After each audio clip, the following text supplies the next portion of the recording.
Jack, it's great to have you here. Welcome to the United States. Welcome to Nashville. Welcome to the NRB. This is your first year? No, my second year. Okay, okay. I'm really impressed what it is here. Yes. We're glad to have you back. Thank you. And we're grateful to have you have this opportunity to interview you. We've been following the work that you're doing at The Hague. And Jack, if you could just give us an overview, tell us about your organization and what you're doing and why. Why? It's interesting. I never thought that this happens. But when I became a believer in 1994 in Romania, I had suddenly a love for Israel. It was not by a preacher, it was not in my family, we are not against. My father was a businessman. He had some Jewish friends, always talking very positive about them. But suddenly I had a love for Israel. And then I started to organize some evenings for Israel because I want to know more about and to have some teachings, and nothing was there. So we started, and then we need a foundation for the government. And I prayed for a name. I get really supernatural a name. It's like the pillar of fire. And I want to use the Dutch translation. And I had a very good friend who said, no, I'm not allowing it. So we had a fight. I said, why? He said, because God is going to use you international. I said, I'm not interested. I only want to organize some Israel events in The Hague. That's it, and nothing more. But he was right. The work was growing and growing and growing. And we are organizing Israel events. We are organizing Israel prayer events. I organize tours with guests from Israel all over the Netherlands. We stand up, we organize some demonstrations in The Hague, in the parliament. I organized something very special in Brussels also, at front of the Brussels of the parliament. Yes, I am the coordinator of 50 Israel organizations in the Netherlands. I did a radio program in the national radio, but they sent me away, and I heard later that I was too black-white, and they didn't like it. Then somebody said, you have to start your own radio station, and I did start it. So I have now a radio station, and then I am involved in so many other things. We have an Amuta, that's the Hebrew name for a foundation in Israel. I'm working with some international other leaders, and we started, and we have 40-day posts in Israel to help the people, to bless the people there. And what now I'm here also is because I've done something. In a way it was not wise, but it was from God. You know, my city, I'm telling and everybody start to laugh. My city is the most important city after Jerusalem in the world. Everybody believes that his own city is, or her own city is the most important.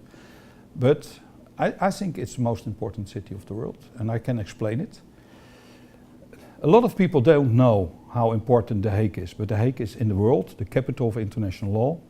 We are the second city of the United Nations, and we have 160 organizations in The Hague, almost 20,000 people working and involved in international law. And the highest symbol in The Hague is the Peace Palace. And the Peace Palace is built in 1913. There was the opening, and the top leaders of the world at that time came to The Hague. But most people don't know that the Peace Palace is not the original name. The original name of the Peace Palace is the Temple of Peace. And the Temple of Peace, they are using it again more and more and more. Even our municipality is using it now as the Temple of Peace. And this is the headquarters of international law between nations, not between people. That's the ICC, for example, that's another area, but this is between nations. And I believe that if our Bible is talking about from Jerusalem will the law go out, the Torah, that's the real Hebrew name, that is the most important name. So this is a copy of it. So this is, I mentioned the city of the false peace. And I know some people are really doing a good job there and have a good heart. But spiritual scene, this is the city of the false peace. And I believe that I'm there not by accident, that God is using me. So is this enough for you, or do you want to hear more? No, there's much more. Yes. We start the congregation also now, and that's growing and growing, and yeah. So it's a little bit busy. So Europe seems to be addressing many, many problems. They have the immigration issue, but they also have the issue of a rise of anti-Semitism that's unprecedented. You have been sharing the message about Israel and trying to educate and host rallies in the Netherlands. You're involved at The Hague. What is the responsibility of the citizens? Or what is the response from the citizens to your message? Do they embrace you? I think that the problem is the same as all over the world, that only a small group are understanding how important it is. For me, I'm always telling, doing nothing is no option. We have to stand up, we have to fight, even we are feeling alone. And it's still going up, it's still rising. If I'm going to speak in a church or on a place, my first question to Christians is always, is God interested in your opinion? And then I'm asking, and then you see that a lot of people think, yes, he is interested, and then I'm shouting, no, he's not interested. What's written in his word, that has to be done. So if you like a Palestinian state, or you like this or that, what will happen in the Middle East, I'm sorry, God is not interested in your opinion. What he has decided, that is the most important. And if you like it or you don't like it, but that's all the battle about. So sometimes they ask me back, but many times I'm not invited anymore. And if you are, I think like you, if you are pro-Israel, you're not against the Arabs, you're not against the Palestinians. That is a big lie always, that they talk, oh, you are against. No, we love them and we believe that if we are talking about a one-state solution, what is biblical, and the two-state solution is against it, I think that if the Arabs and the Palestinians, the so-called Palestinians, are going to say, yes, we want to have Israel one state, there will be the most blessed Arabs in the whole Middle East. That's what I believe. But I don't see it, unfortunately. Yes. I agree. You know, we were interviewing, we had a group of what they call reservists on duty who are touring the United States right now. They spoke in 16 cities. These are young people who are IDF reservists.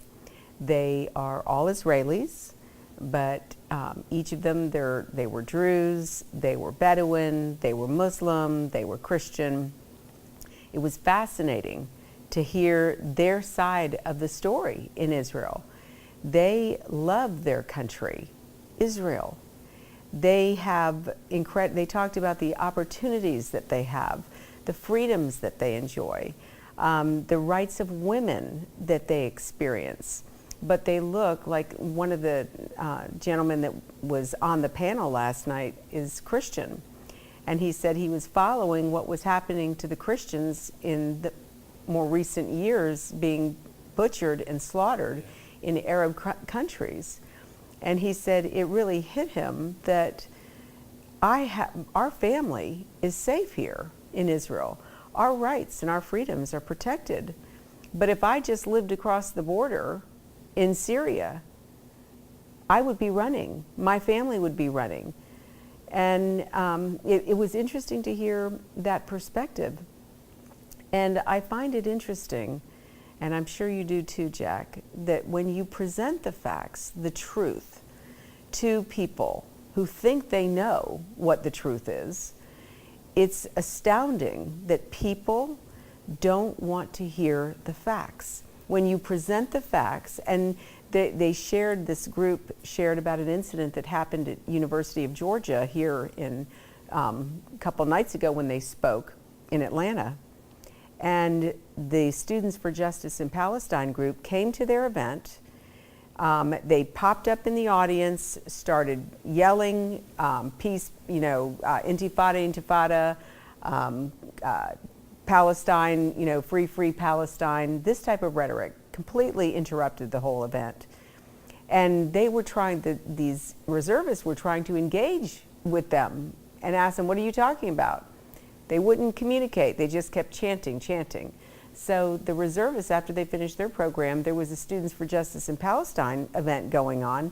So these kids went over to attend their group and started asking them questions, challenging them. How do we reach people, young people and even people, you know, I serve as a special envoy at the United Nations for the World Council of Independent Christian Churches. Even at the United Nations, these are grown men and women who are not, you know, they're reasonably intelligent, but when you present this story, this narrative to them, they don't want to hear it.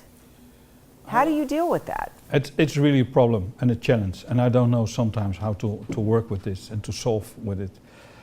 I remember last year, I was the only who was not a parliament member. I was with a group of international parliament members in Jerusalem when the Feast of Tabernacles, and I spoke there with a parliament member from South Africa, a black man, and he had contact with the Palestinian Authority. And I said, yes, Israel is an apartheid state. He said, no. I know what it is as a black guy, what apartheid state is. And you're lying. Israel is not. Israel is a blessing for the Arabs. And they hit him. They hit him different times because he was not allowed to say it publicly. So there is some spiritual fight with it. And I think that if you don't see that there is a spiritual fight behind this all, you don't understand why the people don't want to listen. We have these problems now also in the Netherlands. We are much behind America and others. I think in England it's also worse. In the Netherlands it's, I think, the best at the moment. Yeah, that's what's going on. But we have it here. People don't want to listen. And always the same arguing about what happens there, about what happens. And I have an interesting story about my brother-in-law who was retired as he was in the army, and one of the commanders was there, and he served in the UN for the UN in Iraq. And I talked with him, just a nice talk, and then I said, "Do you have ever experienced a suicide attack?" He said, "Yes, of course." I said, "So, tell me." He said, "When I was in a convoy driving from a city to another city, a young child jumped into between the cars and blew himself up." And I asked him, what was the result? He said, "I never trust anybody anymore. I was driving and I couldn't trust anybody." I said, "Can you imagine that if you are a young soldier and you are at the border of the gates for the Palestinians to come in, that you know that 99% is safe, is correct, but one is not good, that you are in another behavior there that you don't trust, you can't trust anybody because there's one."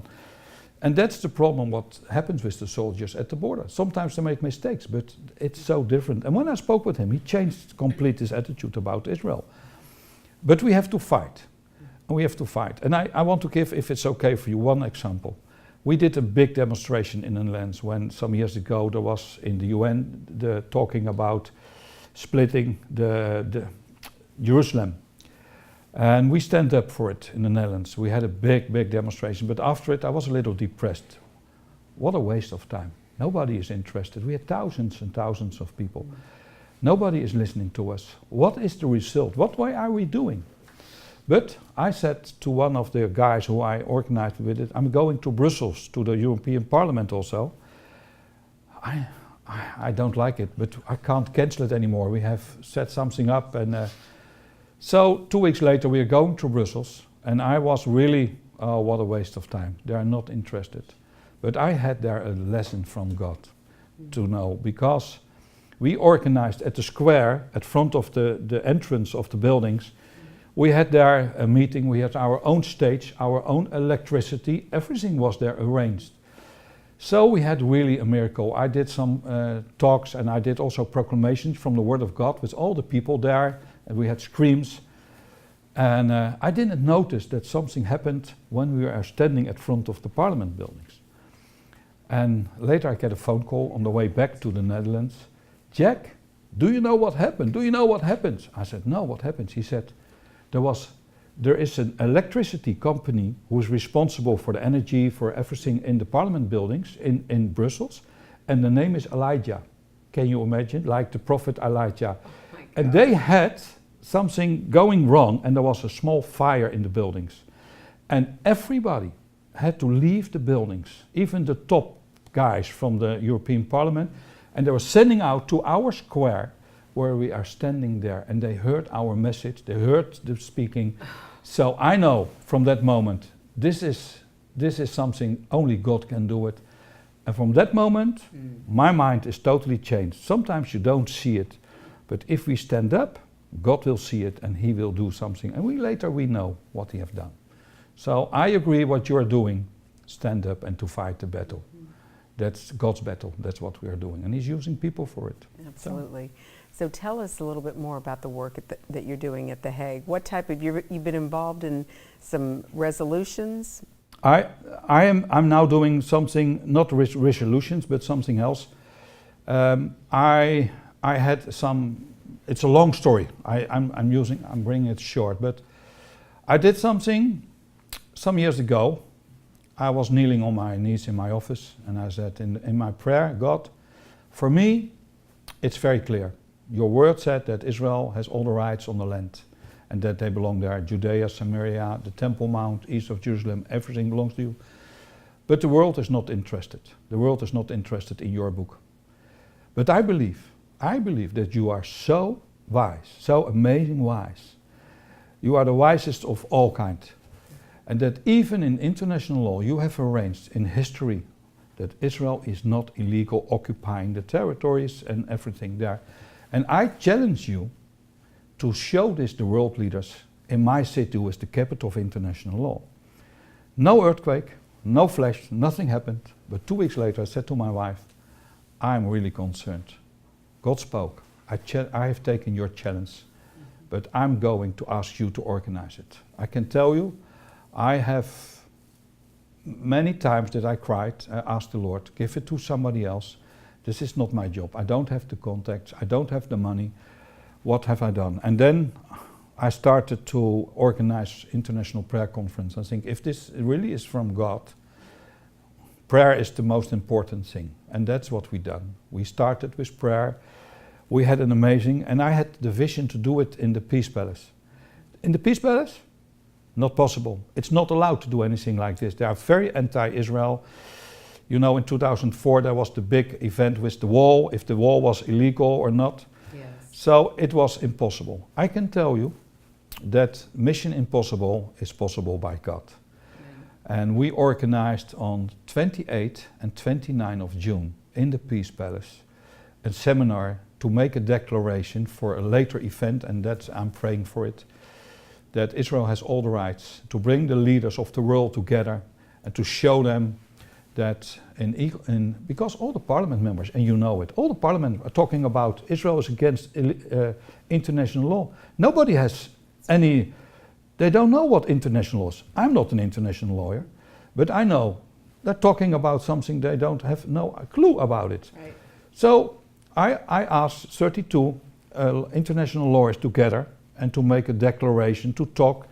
I understand later that these guys, it was the first time in history that they came together for 2 days, and also the time before and after, that so many people from so many things are going and look at what is international law, the rights and everything, and they make a declaration. And you know, it's so interesting. It's so interesting what happens there. Can I test? Please, yes? Absolutely.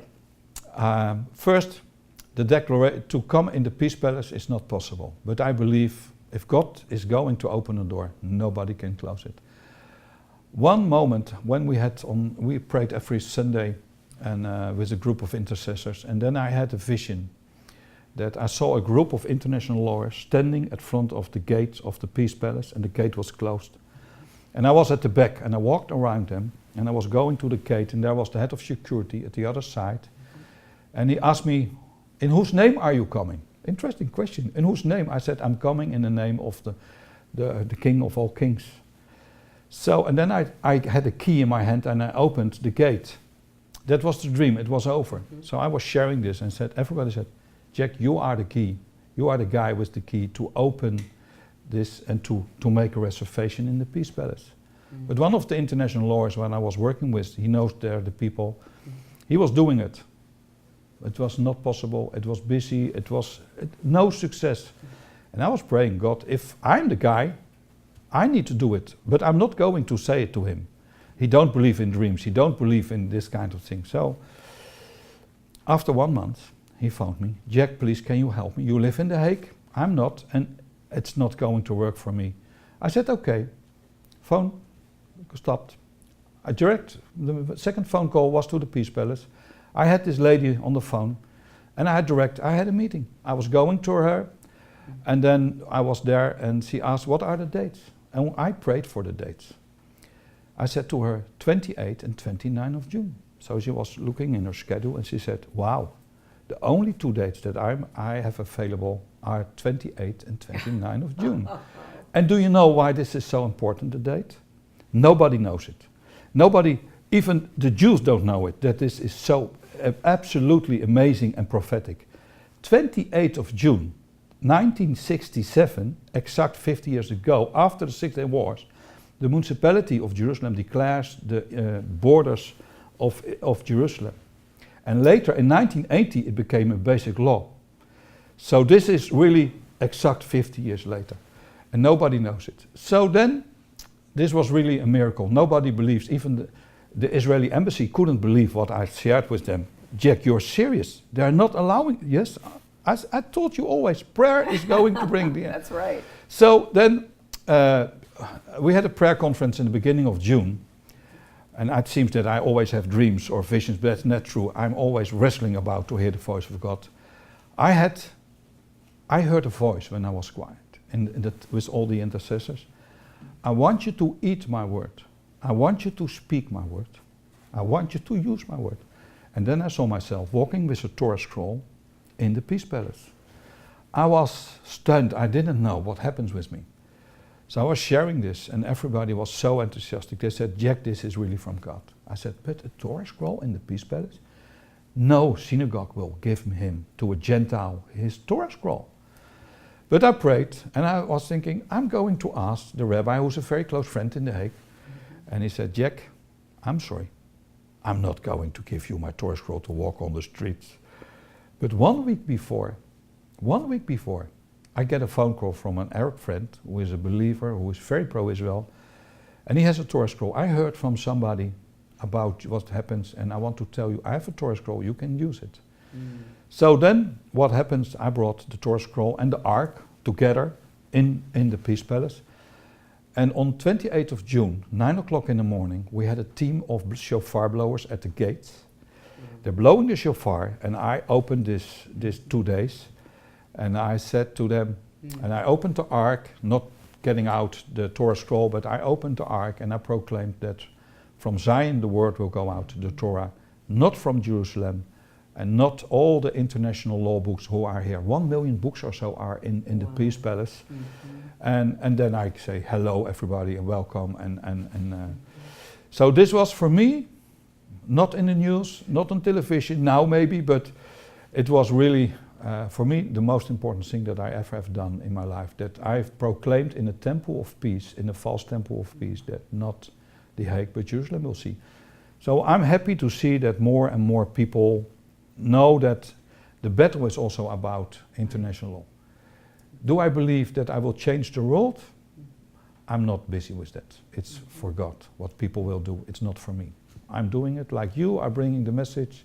We will bring, and it's for the other to react. It's their responsibility. But it's serious. If you don't bless Israel, you are really in problems. Jack, why did you come to the NRB? Why last year? Let's start there. That's so interesting, because last year the only reason that I came was I was busy with my vision and to Westerlo, and my board members phoned me. Jack, do you know proclaiming justice to the nations? I said, no, I don't know. I don't have Christians television like God TV or all the others. He said, you have to see it. They have exact the same vision, what you're doing the same battle. You have to meet her.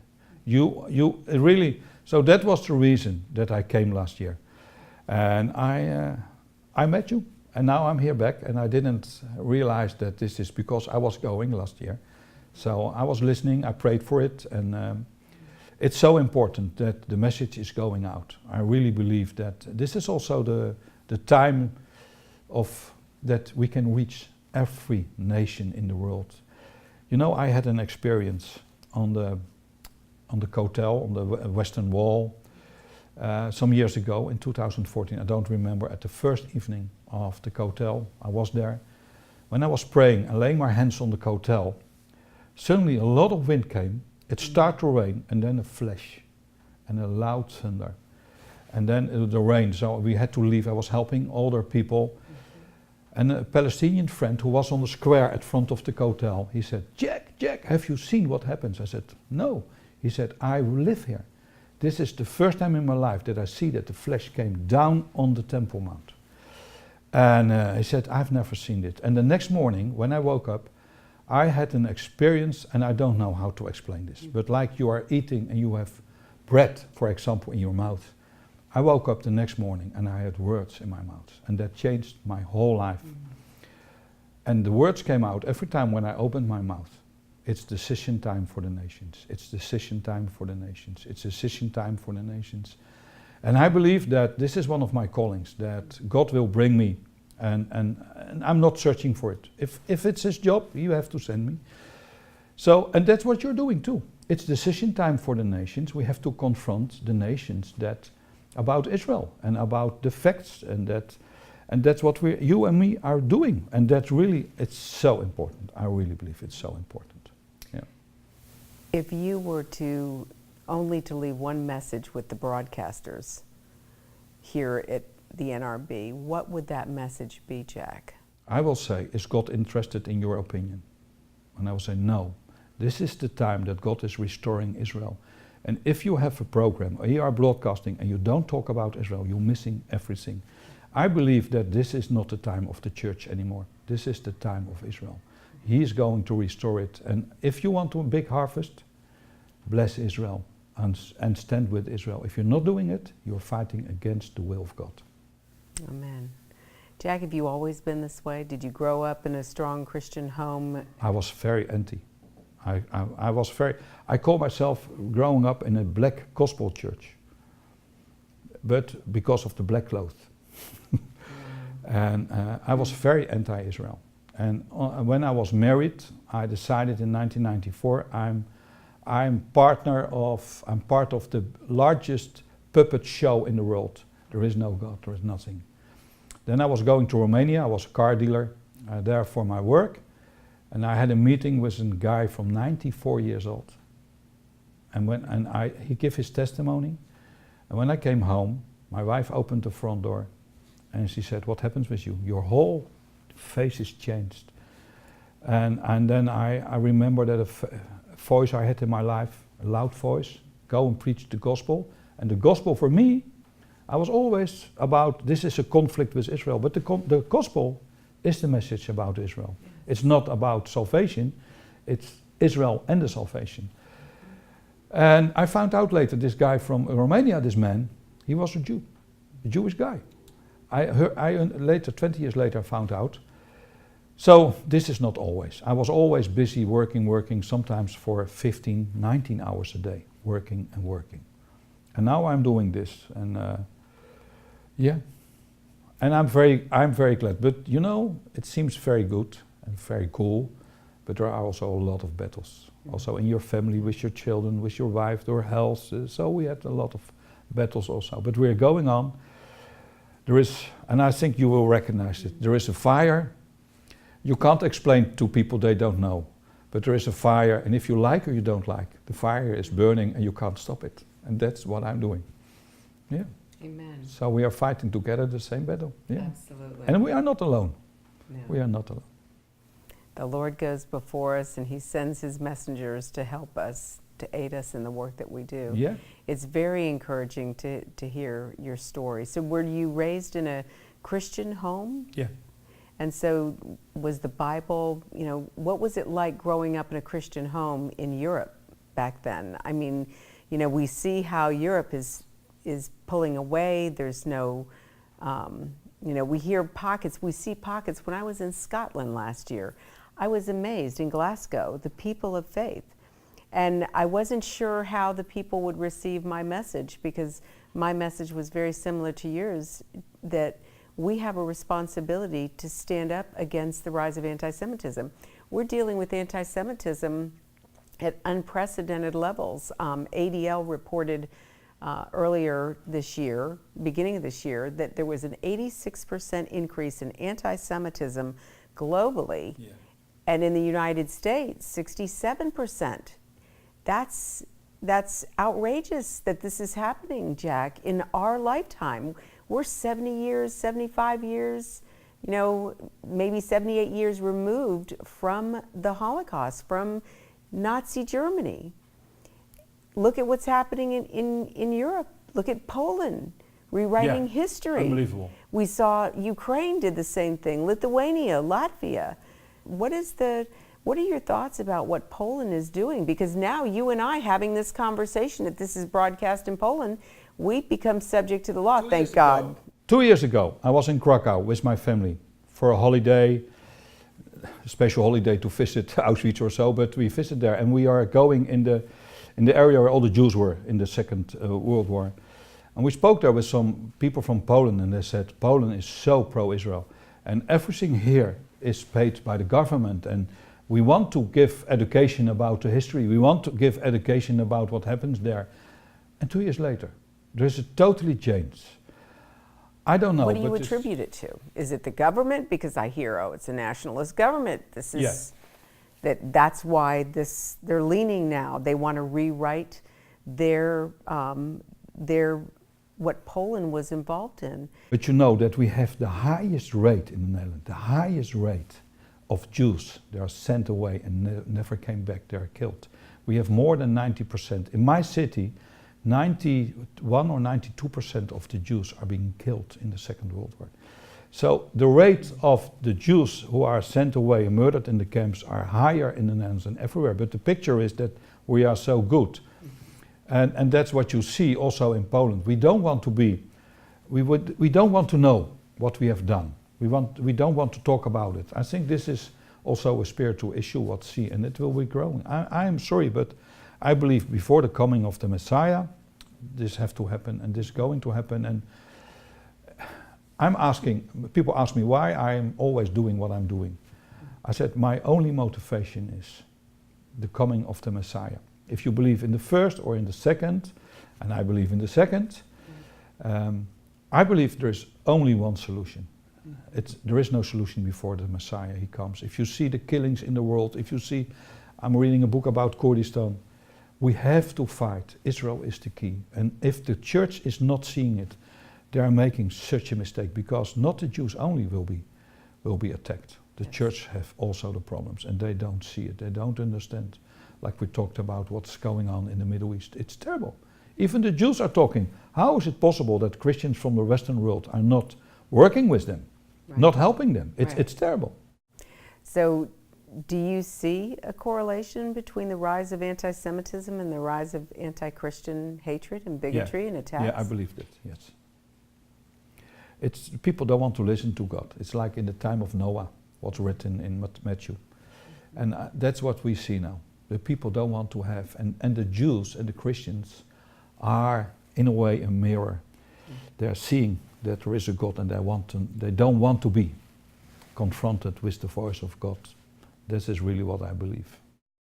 It's a very difficult time to be alive. We have challenges, but even despite all the challenges that we face, we still have to be encouraged. So let's talk about, quickly as we wrap up the program, Donald Trump, President Trump, has decided to make a bold, take a bold position and actually declare that the United States recognizes Jerusalem as the capital of Israel and that we are moving our embassy from Tel Aviv, the financial capital of Israel, to the biblical, historical, spiritual capital of the state of Israel. What are your thoughts about that, and what is the sentiment in Europe? The people, the average people on the ground, do they see, especially the church, do they see the historic significance of, in our age, in our generation, that Jerusalem is being declared the capital of Israel and the United States is putting its embassy, its government, right there in that city, that holy city that God calls his? First, I am so thankful and I'm so happy for America. I believe that what Trump have done, President Trump, your president, I think He has done something that the judgment coming over America is delayed now. That's really what I believe.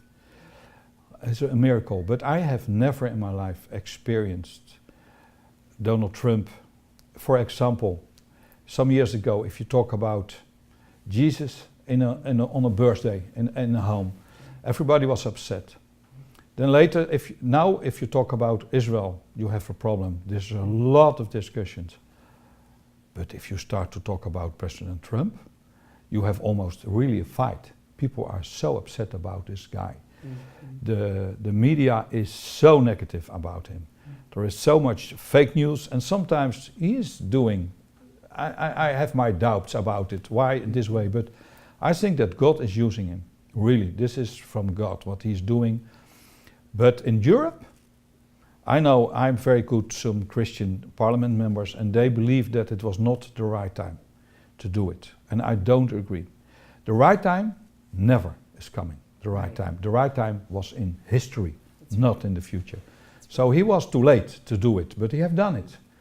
And he is an example for the world. And I am very shocked what an hate to America and what about Donald Trump.